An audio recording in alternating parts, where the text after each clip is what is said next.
How's it gaming? I'm Phil in the Blanks. Welcome back to Let's Play Final Fantasy. Let's go into the Chaos Shrine, which was originally called the Temple of Fiends. If you want to fight Garland and end the dungeon, just go straight up into that door. There he is. We're going to take a little bit of a detour. In each of the four corners of this shrine are some treasure chests, but the bottom right and the top right, zombies, are locked, so we can't get them right now. We're just going to defend with Dev. Dev, there's no real reason for him to be attacking. He's still taking 8 damage, and he's in the back row, and he shouldn't be getting hit very much. Wow, Dia just took them out like that in one go. Fantastic. Go, Zera. But yeah, no, we can get things to the bottom left and top left of this dungeon, but we want to come back later after we get the key to open those doors. We can get some good stuff. 2 zombies, we're just going to do some more attacking. Poor Dev, though. That 1 HP gain was garbage. I think he gained 1 other HP because we're now at level 3, I believe. Or we're at least really close to level 3. Yeah, there we go, level 3. Solomon gained a level. HP by 30. My goodness. 22. 3 for Zera, that's not great. MP by 5, ooh, that's rough, but we're getting some other stuff. There we go, HP increased by 24 for Dev. We are a lot safer now. Ooh, that's a big treasure chest. I don't remember them being that big. We got a leather cap. Can anyone equip a leather cap? I mean, we probably, it's a helmet. Probably give it to you if you can equip it. There we go. Hey, defense 1 to 2. I mean, his defense was 1. That's pretty bad. There you go, Dev. That'll help a little bit, hopefully. But yeah, no, the dungeons can get fairly big, but it does start off with a nice small one. Ooh, we got some wolves and a warg wolf. That's actually fairly dangerous. So we were gonna, actually, you know what? I'm gonna heal up Dev. It's dangerous. I don't want to use any magic with you. 5. Yeah. Wait a minute. We don't really need magic for Garland, it just makes it easier. But level 3, we can literally power through some regular hits. He does not hit hard. He's a very, very lame first boss, but he's very memorable. People really, ooh, the werewolf's still going. Probably should have cast fire on him instead. No, just keep going at this point. But yeah, no, he's very memorable as an enemy for some reason. I think it's probably because the translation of his, like, 2 lines in the original game is just really, really funny. So, and what's funny is that it's a really silly line. And then in the remakes, they changed his line to be a lot less silly. And people were not having it. They're like, get Garland's stupid line back in your stupid Final Fantasy square. And they did. So at every version of Final Fantasy 1 after that, Garland has his iconic, really stupid line. And he does in this one, and it's great. Yeah, a lot of fights around here. We're fighting a lot of new, different things. It's pretty fun.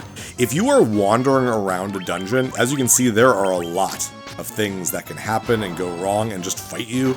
And like I said, if you wanted to just go up and fight Garland, you could do that. At level 1, you can beat Garland. But we are taking, like I said, a little bit of a tour, plus it helps you get experience. We're going to try not to do a lot of leveling and grinding in this game, because we don't want to do that. So we're going to try not to. Got a potion, it's always nice, and a tent. Tents are full restores. Actually, in this original game, I think they don't fully restore you, but they do a lot of restoration. When you're out on the world map, and it allows you to save in the original game, but obviously we can save at any point. Actually, can I save out? Wow, you can just save anywhere. Okay, this is the PSP version. It's like, hey, it's a handheld portable version. They can save anywhere. I do like that because I like being able to save literally anywhere. Helps me with the Let's Plays too. So, you know. So we didn't find anything crazy, but it's always nice to be exploring. We're probably not going to get every single treasure chest in the game, but I'm pretty sure it tracks your stuff in this, doesn't it? No, it doesn't. In other versions of the game, of Final Fantasy 1, it tracks how many treasures you have, but it does have a bestiary. So you can actually see all the things we've been fighting and be like, oh wow, we fought 4 wolves, they have 20 HP. So for all the stats we're going to have for the bosses on the side when we get into a boss, that's where I got the information from. So if I'm wrong, it's the game that's wrong, not me. And we go to the right, but like I said, locked doors, let's head up. Hello, Garland, and there's Princess Sarah, and there's some bats. The king will have no choice but to exchange the kingdom for his daughter's life. Cornerio will be mine. Oh! Little exclamation mark. He's so adorable at his evilness. Who's there? The king's lapdogs. Do you have any idea who you're messing with? You really think you have what it takes to cross swords with me? Very well. I, Garland, will knock you all down. It's such a stupid line! But yeah, that's his iconic line. Look how amazing he looks, though, compared to the original NES. Just incredible. We're just going to go right at it. Use some magic to protect Dev, and he's just going to go crazy with thunder and fire. Don't think we can put him to sleep. It doesn't really matter. He has, I believe, 212 HP in this version of the game. It's a lot more, it's about double what he had in the original version of the game. In the original version, oh, how much did he have? I have that, like, written down somewhere. 106, so exactly double. And I like that they do that because the game is a lot easier than the original game, but the bosses, they actually make harder. Because in the original game, 2 rounds could take out a boss. It was really just whoever gets hit hard last wins. It was just crazy. So this one, they make them actual bosses. Garland's still ridiculously easy. 45 damage. Bam, dead. 2 rounds. But in the original game, you could beat him in 1 round with a lucky strike. So there we go. 32 experience. Not a lot. Level up. Not a big HP increase. Not a big HP. Not a big HP. No! Terrible HP increases, but we got a lot of other stuff too, so. Sarah, you're safe. You're safe with us.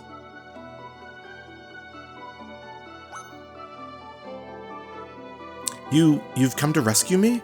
I don't know how I can ever thank you. I am Sarah, Princess of Cornelia. That's the first time anyone's ever defeated Garland. You must allow me to show my gratitude. Please accompany me to Castle Cornelia. Oh yeah, you get like straight up transported back. In the original game, you have to walk back, I'm pretty sure. But hey, quality of life improvements, right? That's what this game's all about. Thank you for returning my daughter to my side. There can be no doubt that you are the warriors of light from Lucan's prophecy. You should hear the prophecy in its entirety, if I may. When darkness veils the world, 4 warriors of light shall come. If they cannot gather the shards of light, the darkness will consume all. The 4 crystals will never shine again. Now I hear that a crystal can be found on the continent to our north. Restoring light to the crystals is our only hope of ridding the world of the monsters which plague it. I will have the bridge to the north rebuilt, as I promised. I pray that you succeed in restoring light to the 4 crystals and to the world. Yay, victory! And we still want to talk to Sarah. This is one of those weird things. I'm pretty sure if you leave, she might stop you. Actually, does she? Yes, she does. In the original game, if you do not talk to Sarah here, you will get to the last dungeon in the game and not be able to complete it. I'm not joking. I mean, you'll be able to go back and talk to her, but still. Wait just a moment. So they're making sure you're talking to her. This loot has been entrusted to the princesses of Cornelia for many generations. When he abducted me, Garland took this loot as well. I want you to have it. It may aid you in your journey. It does. Our first real key item. You obtain the loot. Bum, bum, bum, bum, bum. The classical key item sound effect from the first of like 5 Final Fantasies. But yeah, you do need that. The king. Oh, whoops. Sarah's thoughts are always with you. I mean, I haven't left yet. The dancing girl in town. Oh, I already knew that. Okay. Let's run! We're so happy, run! Actually, let's see how the queen is doing. I mean, it's a shame she's not there to, like, meet her daughter and go like, hi. I don't know how I could ever thank you for rescuing Sarah. Money! It's always money. Give me more money. And how's little girl? My sister's back, and it's all thanks to you guys, isn't it? I could just kiss you. Mwah! Well, she's like, okay, I'm about to say, is she, like, stationed there so I can't get in? And off we go. And this little cinematic, you'll get a lot of these little cinemas. They were not in the original game. The original game literally was just like one text box. That's your story. Move on to the next scene. So it's cool that they introduced this stuff in the Wonderswan Color version of the game, which is one we'll take a look at in a few episodes. Orders from His Majesty! We're to do our part to fulfill Lucan's prophecy. And they're like, build, build, build, build, build, build. I don't know why the soldiers are building, but that's okay. They're good at it, clearly. Look how fast, that's really, like, that's fast. I'm assuming the idea is like a couple days go by or something like that. We take a long rest, restore our HP and spell slots.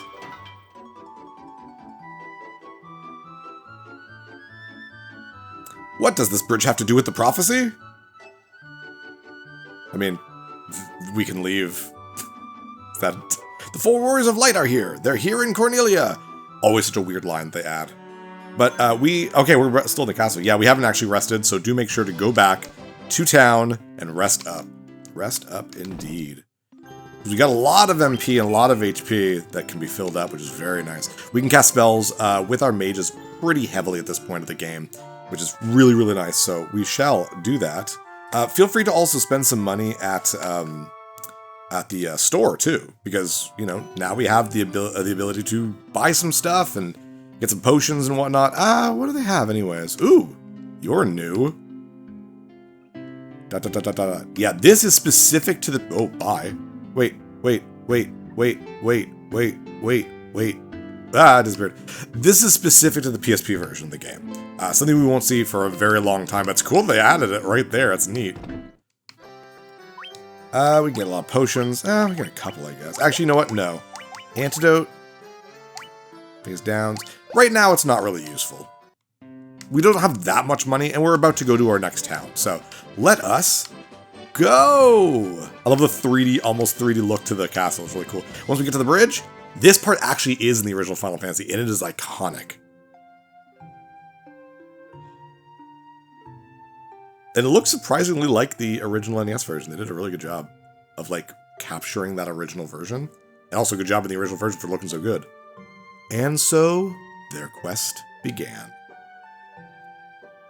As we incredibly slowly lift the words up.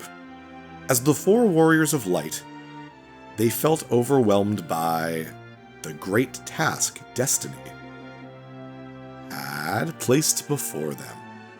You got the classic Final Fantasy music. Yes, that music was in the original Final Fantasy, so if you've only played, like, the newer ones, like 14 and up, it's from this, man.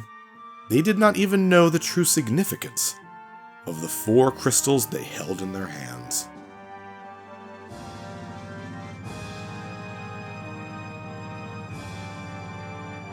The crystals that once... I'm starting to talk way too fast. Long ago, held a light that shone so brilliantly. I love how you can see Cornelia right there. It looks great. Plus, I like how your characters on the little hill could be like... They're just like silhouettes, so they could be like anything. Time for their journey had come. Like, they could be interpreted as pretty much any of the heroes, except for maybe if they were 4 black belts, but...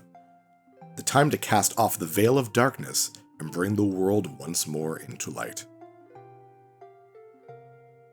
With that, our prologue is over. We are finally, truly starting Final Fantasy.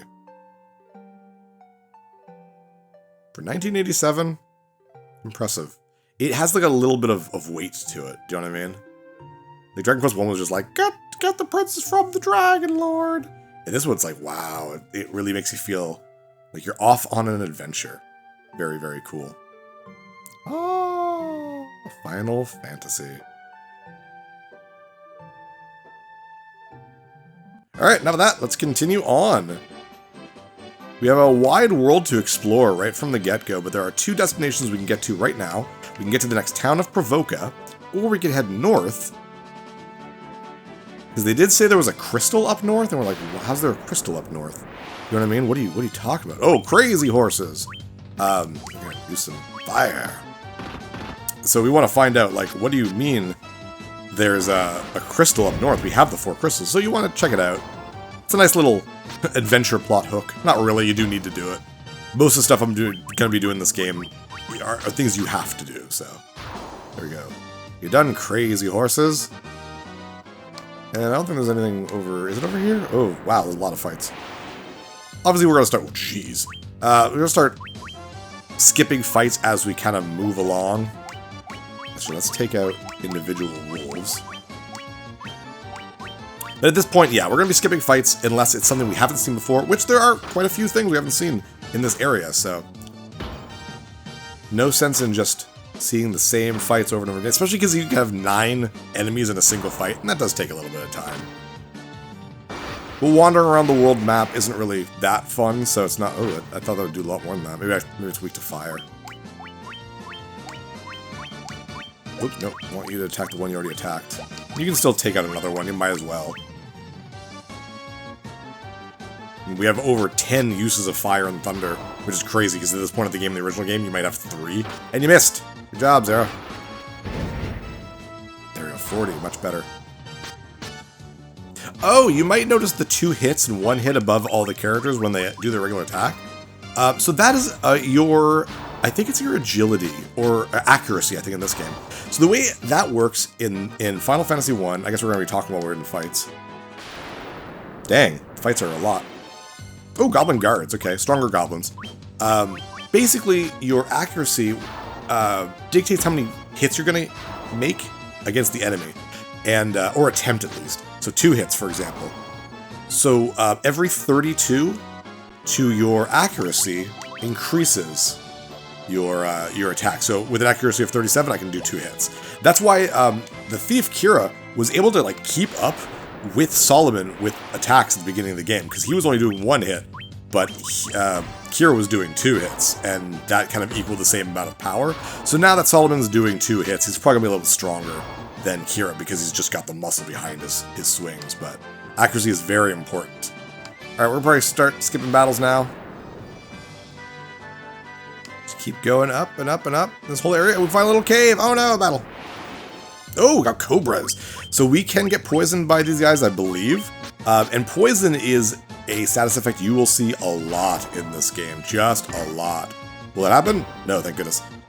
So you will want to have a lot of antidotes on you. There is also the pure spell, but it's just easier to buy a bajillion antidotes, to be honest. So I wouldn't even bother with the, or whatever it's called in this game. But, ooh, level 30, 25, 25, 17, 1, and 18. Gosh, Dev, no HP. Anyways, in here is Matoya's cave with some of the most iconic Final Fantasy 1 music. Hello, Broom. Oh god, Mickey is in here trying to unflood the place, is he? Frontwards, backwards, any way you see. Such a strange spell is to swish swishery. To Kellis, not tubs, sad swish swisheroo. What that says is dash button select. Okay, I pressed select. That did nothing. In the original game, these actually guys will tell you. Oh, Matoya's gonna talk first. Thump, ouch. Hello, Matoya. You blind witch, you. My eye, my eye. Thump, ouch. I can't see a blasted thing without my crystal eye. Alright, so that's the crystal they must have talked about. Who could have stolen it from me? But now we have another plot hook. Remember Matoya, we want to find that crystal eye. Do you see anything else different? Nope. In the original game, these guys would give you a little password that would allow you to see the world map. And actually, I guess maybe it's over here. Oh, I guess not. You see the world map in this game. There we go. I pressed the circle button and select. Is it called select in friggin' PSP? I don't know.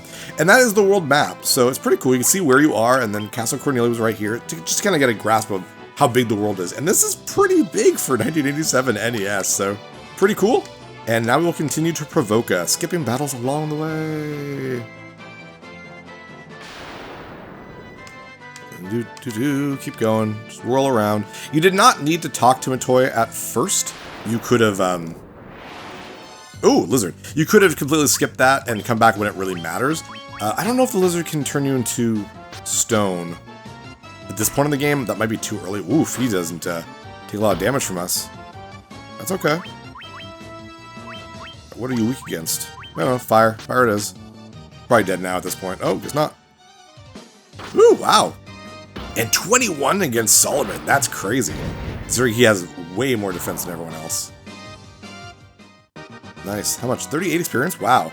How much did Garland give us? I think it was less than that, which is really funny to me.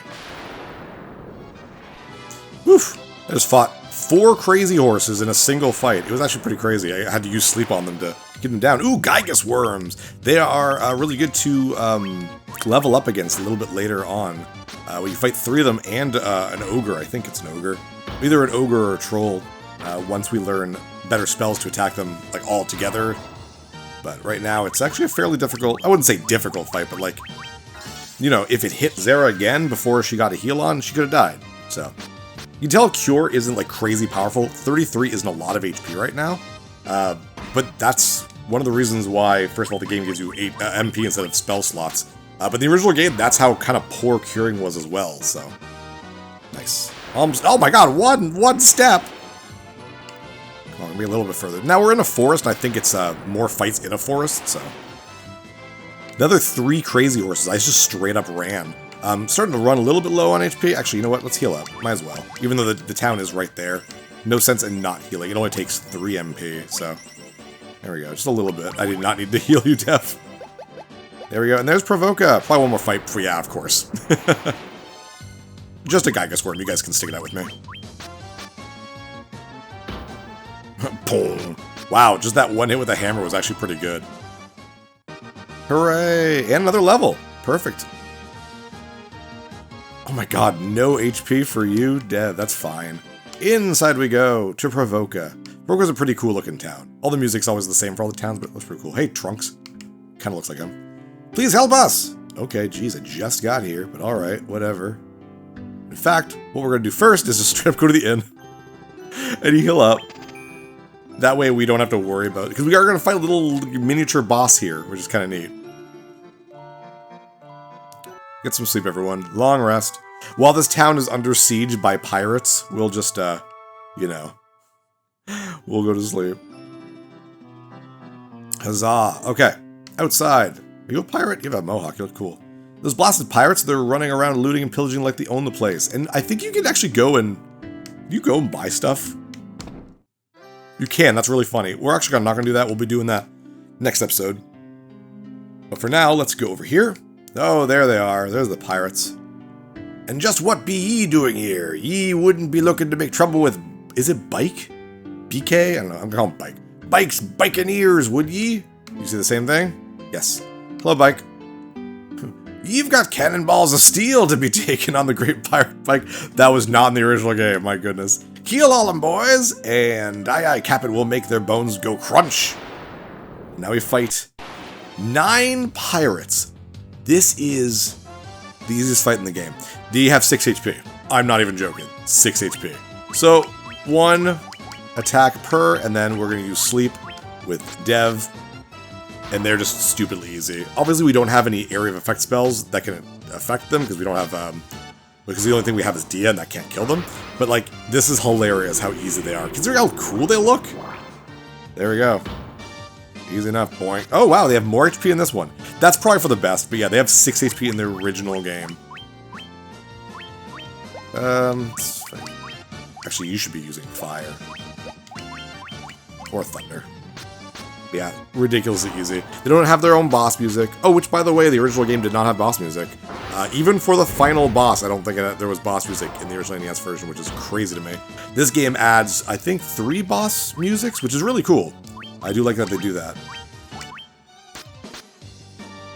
This is such a mini boss that really doesn't matter. And should be dead with this fire, hopefully. Probably should cast lightning, to be honest. I don't know if they're considered like sea enemies, but good amount of HP, or experience, I mean. And for doing that, for killing these 9 people, I be most sorry, young masters. I'll be making no more fuss, I swear. I want ye to take me ship for your troubles. Can ye find it in your heart to forgive an old pirate? Sure, we get our ship. Already, 2nd episode, and we will take a look at that ship and take a look around Provoka and outfit our characters and do all that. Next time, let's take a look at the MSX version of Final Fantasy I. And this is Final Fantasy on the MSX2. The MSX series was a line of personal home computers that could play games, and it was way back before computers were really for the regular public. Computers were much more specialized. You really had to know how to use a computer back then. But yeah, in Japan, the MSX series, I guess, was very popular, and a lot of game series had games on the MSX. Metal Gear did, Castlevania did, and Final Fantasy did.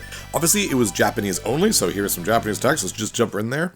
It's, in a lot of ways, like the music and graphics is a little bit better than the NES version. So you can see a little bit more colors, and the thief has like the crazy blue hair, which can go in there with the Japanese equivalent of ah. And yeah, this came out in like 88 or 89. I was after obviously the NES or the Famicom version, and yeah, it looks pretty good and it sounds pretty good. And then you move. Oh god. And the MSX was just not known for smooth scrolling at all. It was bad. But like, it looks good when you're not moving. Jump into a fight. We won't spend any real time with this one because it's pretty much the exact same thing as the Famicom version, just with the horrible scrolling and some better music. I actually like the sound of the MSX. It's pretty cool. Yeah, that whole like home computer like side of gaming from the 80s is something I know nothing about, nothing at all. Commodore 64, all that stuff, no clue. But yeah, listen to that music. Nice, very, very cool. But yeah, it was pretty much the same thing. I think it fixed some of the bugs, but obviously this one had never come out in North America. There are translated versions of this game. I mean, if you play the actual NES version, that's a translated version of the game, but you can get an English ROM hack of this specific version of Final Fantasy. But yeah, in the end, it is pretty much identical, other than its slight improvement in the graphics, but that horrible scrolling would mean that this would be a no-go for me in terms of playing. But yeah, whatever. Next time, we will use our new boat to sail the seas and see where the water takes us. I'm Fill in the Blanks. See you next level. Hey, thanks for watching. If you liked this episode, click that subscribe button and hit the bell icon to know when the next episode is up. If you want to support my channel, share some videos with some friends and consider supporting me on Patreon.